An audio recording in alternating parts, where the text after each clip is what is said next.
The Law of Attraction, mitos atau fakta.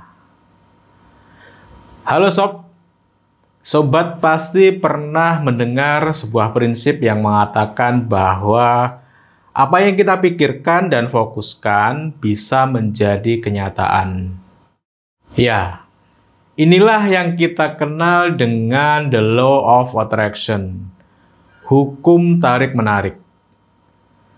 Bagi sebagian orang, konsep ini terdengar seperti sebuah keajaiban yang terlalu bagus untuk menjadi kenyataan. Namun, bagi yang lain, ini adalah prinsip hidup yang mereka yakini dengan sepenuh hati. Nah, pertanyaan besarnya, dari mana sebenarnya asal dari The Law of Attraction ini? Apakah ini murni mitos yang dipoles dengan kata-kata indah, atau ada penjelasan ilmiah di baliknya? Nah, di video kali ini kita akan mengupas tuntas tentang sejarah, konsep, dan ilmu di balik The Law of Attraction.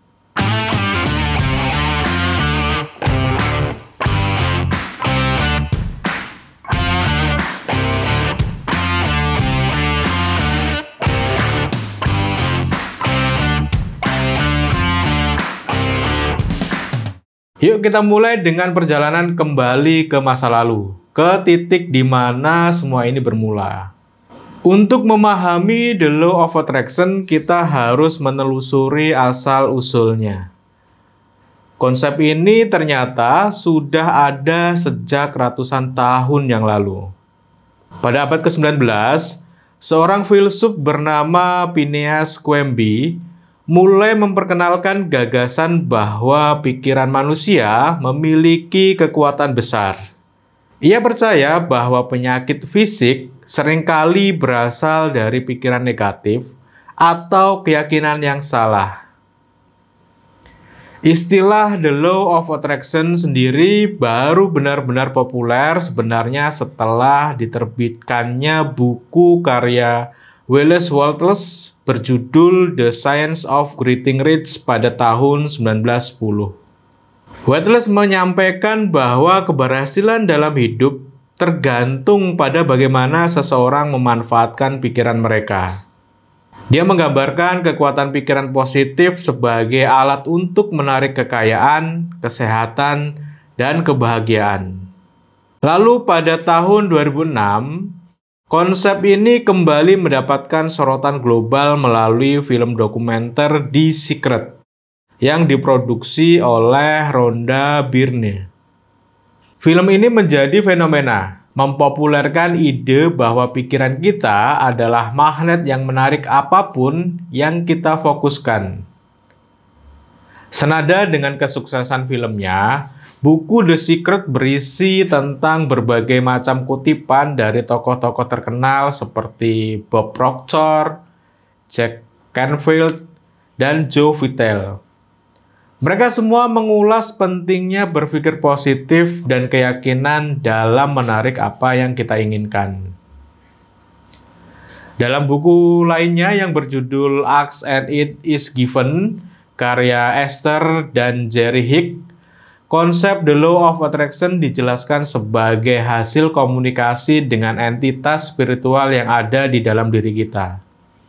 Buku ini menekankan bahwa perasaan kita adalah indikator utama apakah kita berada di jalur untuk mencapai keinginan atau tidak. Nah, bagaimana prinsip utama dari The Law of Attraction? Sebelum kita membahas apakah ini mitos atau fakta, mari kita pahami dulu prinsip utama dari The Law of Attraction. Secara sederhana, konsep ini mengajarkan bahwa yang pertama, pikiran adalah energi. Pikiran yang kita miliki, baik itu positif maupun negatif, memancarkan energi tertentu ke alam semesta. Prinsip yang kedua, adanya hukum tarik-menarik. Energi yang kita kirimkan itu akan menarik energi serupa kembali kepada kita. Dan prinsip yang ketiga adalah visualisasi dan keyakinan.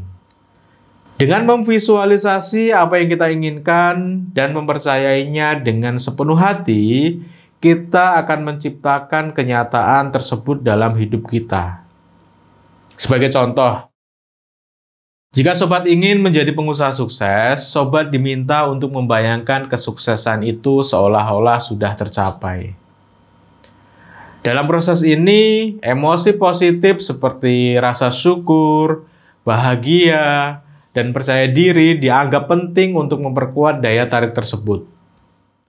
Prinsip ini diperkuat oleh Napoleon Hill dalam bukunya Think and Grow Rich. Dalam bukunya tersebut, Hill menekankan bahwasannya pentingnya kepercayaan diri, tujuan yang jelas, dan pemikiran yang penuh dengan keyakinan dalam mencapai kesuksesan. Bahkan ia menulis, apa yang bisa dibayangkan dan dipercaya oleh pikiran manusia, hal tersebut dapat dicapainya.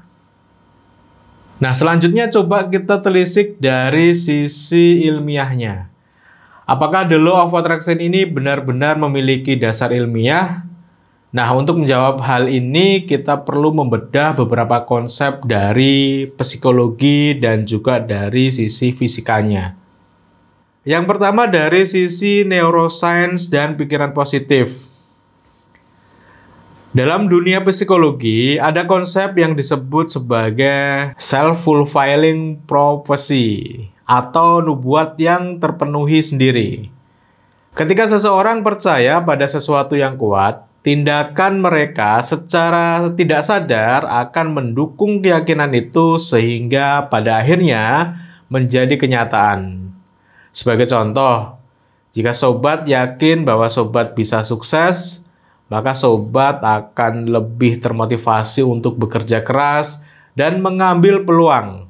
Yang pada akhirnya, hal tersebut membawa sobat menuju kesuksesan tersebut. Selain itu, penelitian dalam bidang neuroscience menunjukkan bahwa pikiran yang positif dapat mempengaruhi otak. Ketika kita fokus pada hal-hal yang baik, otak kita akan melepaskan neurotransmitter seperti dopamin dan juga serotonin yang menciptakan rasa bahagia dan meningkatkan motivasi. Hal ini juga diperkuat oleh studi dari Barbara Fredrickson dalam buku Positify yang menjelaskan bahwa emosi positif tidak hanya meningkatkan kesejahteraan, tetapi juga memperluas cara berpikir dan menciptakan peluang baru. Dari sisi fisika kuantumnya, apakah benar pikiran itu adalah energi?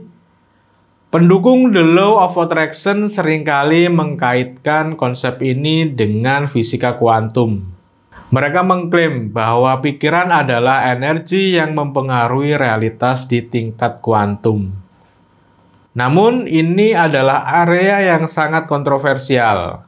Sebagian besar ilmuwan kuantum menolak klaim ini karena tidak ada bukti ilmiah yang cukup untuk mendukungnya. Meskipun begitu, gagasan bahwa energi mempengaruhi lingkungan tidak sepenuhnya salah. Misalnya, dalam hubungan antar manusia, energi positif dapat menciptakan suasana yang menyenangkan, sementara energi yang negatif dapat menciptakan konflik. Yang ketiga, dari sisi efek placebo. Salah satu fenomena yang sering dikaitkan dengan the law of attraction adalah efek placebo. Dalam dunia medis, efek placebo terjadi ketika seseorang merasa lebih baik hanya karena mereka percaya bahwa mereka sedang diberi pengobatan, meskipun sebenarnya mereka hanya menerima pil gula. Atau di masyarakat kita masih sering kita jumpai seperti kasus meminum air putih yang telah didoakan oleh kiai atau tokoh agama tertentu. Hal tersebut akan membantu proses penyembuhan dari penyakit yang sedang dialaminya. Nah, hal ini menunjukkan betapa kuatnya keyakinan manusia dalam mempengaruhi tubuh dan pikiran tentu saja. Namun di sisi lain, Meski banyak yang mengklaim manfaat dari the law of attraction, tidak sedikit juga yang skeptis. Kritik utama konsep ini adalah bahwa the law of attraction terlalu menyederhanakan kompleksitas kehidupan. Apakah semua hal buruk terjadi karena pikiran? Nah, itu pertanyaan besarnya. Jika iya, maka bagaimana dengan orang-orang yang hidup dalam kemiskinan atau yang sedang menghadapi bencana alam? Apakah benar mereka menarik hal-hal tersebut dengan pikiran mereka sendiri? Tentu tidak demikian adanya. Nah, pertanyaan-pertanyaan ini seringkali menjadi celah yang sulit dijawab oleh pendukung the law of attraction. Selain itu, banyak ilmuwan menekankan bahwa hanya berpikir positif tanpa tindakan nyata tidak akan menghasilkan apa-apa. Sukses memerlukan kerja keras, perencanaan, dan eksekusi, bukan sekedar duduk diam dan bermimpi. Dalam bukunya The Antidote: Happiness for People Who Can't Stand Positive Thinking, Oliver Burkeman mengkritik konsep the law of attraction sebagai pendekatan yang terlalu mengabaikan realitas dan kompleksitas kehidupan manusia. Jadi, apakah the law of attraction itu mitos atau fakta? Jawabannya mungkin berada di antara keduanya. Secara ilmiah, ada elemen-elemen dari konsep ini yang bisa dijelaskan, seperti halnya efek placebo dan pengaruh pikiran positif pada tindakan kita. Namun di sisi lain, klaim bahwa pikiran kita bisa mengubah realitas secara ajaib tanpa usaha konkret masih sulit diterima oleh logika dan bukti ilmiah. Meski begitu, satu hal yang pasti, pikiran positif bisa membawa dampak besar pada hidup kita. Dengan berpikir positif, kita cenderung merasa bahagia, lebih sehat, dan lebih termotivasi untuk mencapai tujuan. So, the law of attraction mungkin terdengar seperti sebuah dongeng yang terlalu indah untuk menjadi kenyataan. Tetapi ada pembelajaran penting yang bisa kita ambil dari konsep ini. Pikiran kita memang memiliki kekuatan besar untuk membentuk cara kita memandang hidup dan menentukan tindakan kita. Jadi, apakah kita percaya sepenuhnya pada the law of attraction atau tidak? Hal itu kembali ke kita masing-masing tentu saja. Satu hal yang pasti, hidup dengan pikiran positif dan rasa syukur tidak hanya membuat kita merasa lebih baik, tetapi juga membantu kita menghadapi tantangan dengan lebih percaya diri. Ingat, perubahan besar selalu dimulai dari pikiran kecil. Jadi, yuk fokuskan pikiran kita pada hal-hal baik dalam hidup kita, dan tentu teruslah bermimpi besar. Siapa tahu, alam semesta memang mendengarkan mimpi, harapan, doa, dan usaha kita. Nah, sekian dulu pembahasan mengenai the law of attraction ini sebenarnya mitos atau fakta. Semoga apa yang kita bahas tadi bisa memberikan gambaran bahwasanya boleh kok kita percaya dengan prinsip yang diutarakan dalam the law of attraction, namun di sisi lain boleh juga kita tidak percaya dari konsep tersebut. Yang pasti adalah bahwasanya pikiran yang positif, rasa syukur yang tinggi, itu pasti memberikan dampak positif di kehidupan kita. So, pastikan sobat juga menerapkan itu dalam kehidupan sobat.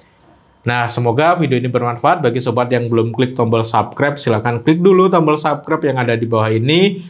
Dan juga nyalakan tombol loncengnya. Ketemu lagi di video-video berikutnya. Saya Mam Safi. Bye-bye.